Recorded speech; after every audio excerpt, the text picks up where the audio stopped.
Hello friends, मैं शालिनी पांडे स्वागत करती हूँ आपके अपने YouTube channel Shalini beyond study में। आज बात कर रहे होंगे एक पोर्टल के बारे में जो कि आपका रोजगार संगम, जिसे आप सेवा योजन पोर्टल कहते हैं। तो सेवा योजन पोर्टल के बारे में बात कर रहे होंगे।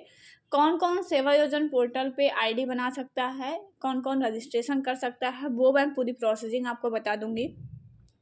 और इसको करने से क्या फ़ायदे हैं आपको, वो भी आपको बता देंगे। अगर आप यूपी से बिलोंग करते हैं तो ये एक अच्छा प्लेटफॉर्म है। यहाँ से आपको जो कॉन्ट्रेक्चुअल बेस पे जो वैकेंसीज आती हैं, जैसे कि एक नोटिफिकेशन जारी किया गया था जिसमें बताया गया था कि 693 स्पेशल एजुकेटर जो है उनकी नियुक्ति की जाएगी। पीएम श्री योजना के तहत जो है वो नियुक्ति की जाएगी। उसके लिए आपका सेवा योजन पोर्टल पर रजिस्ट्रेशन होना बहुत ज़रूरी है कि आप जो है सेवा योजन पोर्टल पर अपना रजिस्ट्रेशन कर लें। सेवा योजन पोर्टल पर रजिस्ट्रेशन करने के लिए आपके पास आपका डीएड होना चाहिए। मतलब अगर आप विशेष शिक्षक बनना चाहते हैं तो विशेष शिक्षक के लिए आपके पास विशेष शिक्षा में कोई एक डिप्लोमा या डिग्री आपके पास होनी चाहिए। मतलब आप डीएड या बीएड दोनों में से कोई भी किसी भी क्षेत्र से आपने कर रखा हो। दूसरी बात, आपका सीटेट क्वालिफाई होना चाहिए, या फिर अगर आप यूपी से हैं तो आपका यूपी टेट जो है वो क्वालिफाई होना चाहिए। ये सेवा योजन पोर्टल जो आपका है ये खास करके यूपी के जो आपके शिक्षक हैं, मतलब यूपी में जो कॉन्ट्रेक्चुअल बेस पे जो जॉब करना चाहते हैं उनके लिए ये है।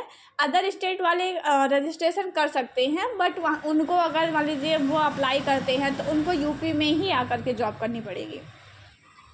तो ये चीज़ें हैं। इसमें कैसे जो है आप रजिस्ट्रेशन करेंगे तो मैं आपको बता दूंगी। आप इसमें रजिस्ट्रेशन कर सकते हैं। आप यहाँ से कर सकते हैं, जैसे आप पंजीकरण कर सकते हैं। अगर आपने अभी तक रजिस्ट्रेशन नहीं किया है तो आप रजिस्ट्रेशन करेंगे। आपका रजिस्ट्रेशन अगर है तो आप सीधा लॉगिन करेंगे। इसमें आपके पास डीएड होना चाहिए, सीटेड या यूपी टेट में से कोई भी एक चीज़ आपके पास होनी चाहिए, प्लस आपका ग्रेजुएशन। ठीक है, तो ग्रेजुएशन भी आपका होना चाहिए, क्योंकि जो भी इसमें वैकेंसी निकलती है उसमें ग्रेजुएशन मस्ट है। ग्रेजुएशन आपके पास होना चाहिए, तभी आप इसमें कर पाएंगे। तो ये चीज़ें हैं। और इसमें आप जो है वैकेंसीज देख सकते हैं, अदर अदर समय पे आती रहती हैं, तो फिर आप वो जॉब इसमें देख सकते हैं। जैसे इसमें अदर अदर क्षेत्र से आता है, जैसे अभी एक मैं आपको दिखाऊं तो ये आया हुआ है जो है माध्यमिक शिक्षा विभाग की तरफ से विशेष शिक्षक की ये आपका है, और जिसमें 19,000 आपकी पेमेंट है। ये जिन्होंने बीएड कर रखा है शायद उनकी है ये।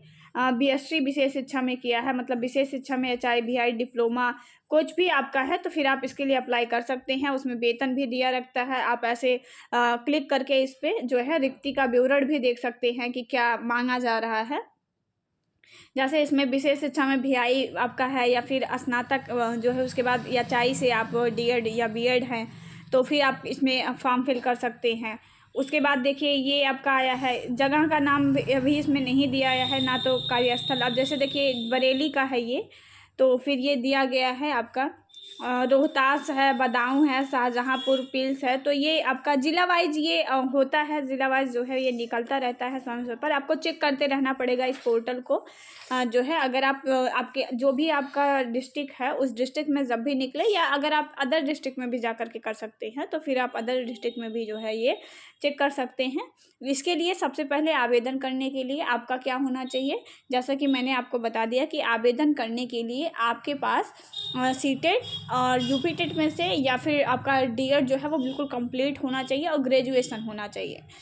ये अदर अदर पेमेंट ये देते रहते हैं, मतलब 15,950 रुपये पीएम श्री योजना के तहत जो वैकेंसीज आएंगी उसका ये पेमेंट है।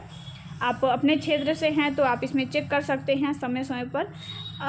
अभी अगर जब तक ये मतलब नहीं निकल रही है परमानेंट, तो अगर आप करना चाहते हैं तो ये एक बेहतर है। आप जो IT टीचर्स होते हैं, मैं आपको बता दूं, आप लोग जानते होंगे IT टीचर्स, आपने पढ़ रखा होगा। तो IT टीचर्स जो होते हैं उनकी ये जॉब है। तो फिर अगर आप इंटरेस्टेड हैं तो फिर कर सकते हैं। देखिए जब तक कोई चीज़ नहीं मिल रहा है तो फिर अगर ये आपको बेटर लग रहा है तो फिर आप इसमें रजिस्ट्रेशन कर लीजिए। रजिस्ट्रेशन करने से कोई नुकसान नहीं है, ना कोई शुल्क है रजिस्ट्रेशन करने का। तो फिर इजीली आप रजिस्ट्रेशन कर लीजिए। आवेदन करने का भी कोई शुल्क नहीं है, ये भी आपके लिए एक फ़ायदेमंद वाली बात है कि आपको आवेदन करने के लिए भी किसी भी प्रकार की कोई शुल्क पे नहीं करना है। ठीक है? तो ये चीज़ें थी जो मैं आपके साथ शेयर करना चाहती थी, जो मैंने आपको टेलीग्राम पे एक मैसेज करके बता रखा था। तो फिर जो लोग नहीं जानते हैं तो वो लोग इस चीज़ को, जो यूपी से बिलॉन्ग करते हैं एटलीस्ट वो तो ये ज़रूर करके रखें, अगर उनका सीटेट क्वालिफ़ाइड हो चुका है और वो उनका ग्रेजुएशन भी हो गया है, तो फिर ताकि ये 693 जो पोस्ट पीएमसी के तहत निकलने वाली हैं, इसमें आप आवेदन कर सकें। कहीं-कहीं जगह ये देखने को भी मिल रहा है कि अलग-अलग जगह निकल भी रहा है, तो फिर ये आपके लिए अच्छा है, कर लीजिएगा। बाकी किसी भी जानकारी के लिए आप जो है नीचे कमेंट कर सकते हैं। कमेंट बॉक्स में आपके जो भी क्वेरीज़ रहेंगी उसका सॉल्यूशन करने का पूरी तरह से प्रयास किया जाएगा। वीडियो पसंद आए तो अपने सभी साथी के पास शेयर करिएगा, बस इस उद्देश्य से कि हो सकता है आपकी एक शेयर से किसी का भला हो जाए। कोई नहीं जानता होगा सेवा योजन पोर्टल के बारे में, तो वो जानने लगेगा। तो ये थी एक छोटी-सी इन्फॉर्मेशन आप लोगों के साथ। मिलेंगे एक नए वीडियो के साथ, किसी और नई जानकारी के साथ। तब तक के लिए जय हिंद, वंदे मातरम।